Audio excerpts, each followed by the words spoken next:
Welcome to today's Walk Through the Bible by category. We have 6 categories with 1 chapter each. This will take us through the Bible in less than 9 months.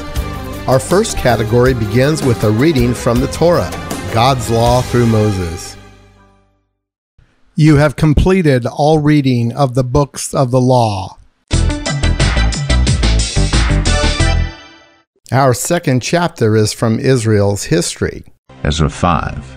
Now the prophets Haggai and Zechariah the son of Iddo prophesied to the Jews who were in Judah and Jerusalem in the name of the God of Israel who was over them. Then Zerubbabel the son of Shealtiel and Jeshua the son of Jozadak arose and began to rebuild the house of God that is in Jerusalem. And the prophets of God were with them, supporting them. At the same time, Tattenai, the governor of the province beyond the river, and Shethar-bozenai and their associates came to them and spoke to them thus: Who gave you a decree to build this house and to finish this structure? They also asked them this: What are the names of the men who are building this building?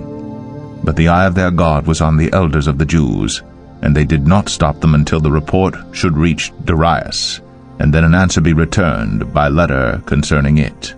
This is a copy of the letter that Tattenai, the governor of the province beyond the river, and Shethar-bozenai and his associates, the governors who were in the province beyond the river, sent to Darius the king. They sent him a report in which was written as follows: To Darius the king, all peace.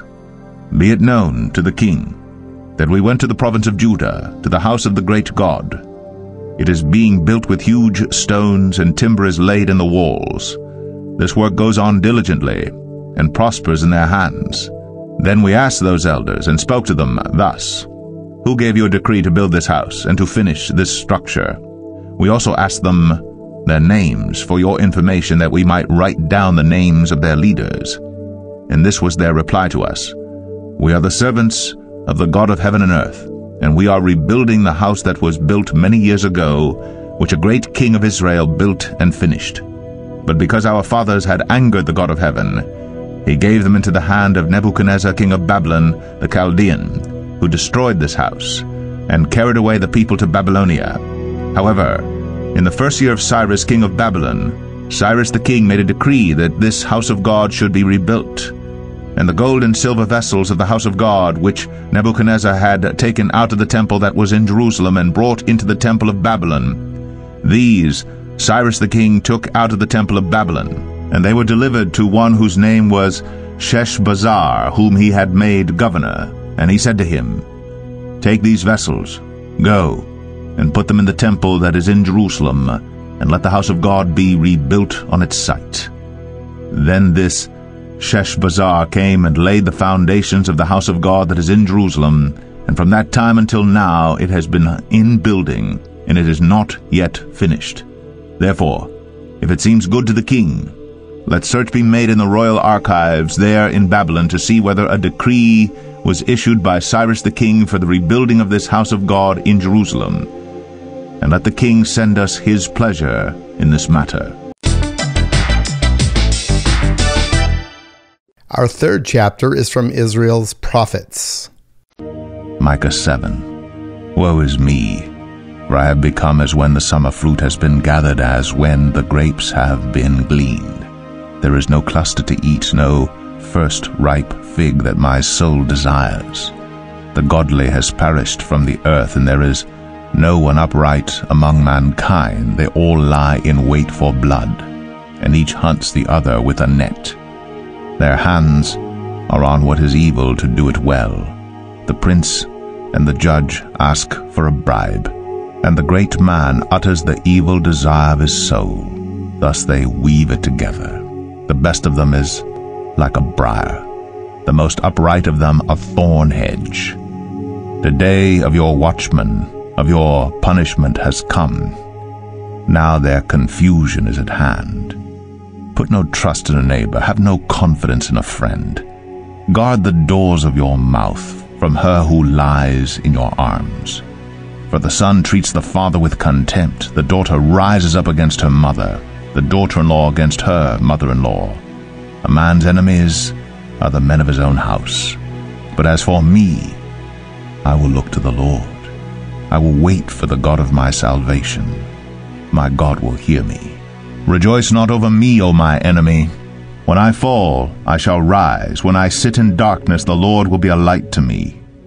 I will bear the indignation of the Lord because I have sinned against him, until he pleads my cause and executes judgment for me. He will bring me out to the light. I shall look upon his vindication. Then my enemy will see, and shame will cover her who said to me, Where is the Lord your God? My eyes will look upon her. Now she will be trampled down like the mire of the streets. A day for the building of your walls. In that day the boundary shall be far extended. In that day they will come to you from Assyria and the cities of Egypt, and from Egypt to the river, from sea to sea, and from mountain to mountain. But the earth will be desolate because of its inhabitants, for the fruit of their deeds. Shepherd your people with your staff, the flock of your inheritance, who dwell alone in a forest in the midst of a garden land. Let them graze in Bashan and Gilead as in the days of old, as in the days when you came out of the land of Egypt. I will show them marvelous things. The nations shall see and be ashamed of all their might. They shall lay their hands on their mouths, their ears shall be deaf. They shall lick the dust like a serpent, like the crawling things of the earth. They shall come trembling out of their strongholds. They shall turn in dread to the Lord our God, and they shall be in fear of you. Who is a God like you, pardoning iniquity, and passing over transgression for the remnant of his inheritance? He does not retain his anger forever, because he delights in steadfast love. He will again have compassion on us. He will tread our iniquities underfoot. He will cast all our sins into the depths of the sea. You will show faithfulness to Jacob and steadfast love to Abraham, as you have sworn to our fathers from the days of old.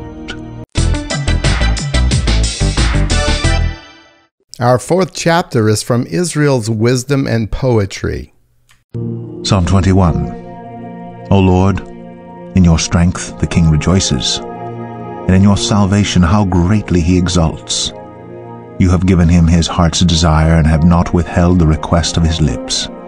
For you meet him with rich blessings. You set a crown of fine gold upon his head.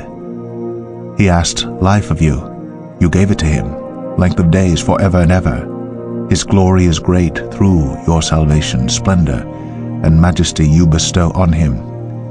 For you make him most blessed forever. You make him glad with the joy of your presence. For the king trusts in the Lord, and through the steadfast love of the Most High he shall not be moved.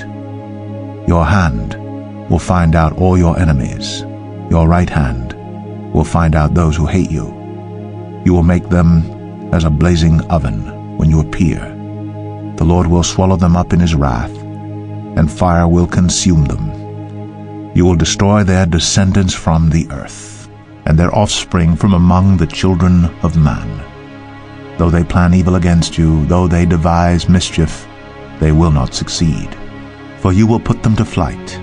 You will aim at their faces with your bows. Be exalted, O Lord, in your strength. We will sing and praise your power. Our fifth chapter is from the Gospels. You have completed all reading of the Gospels.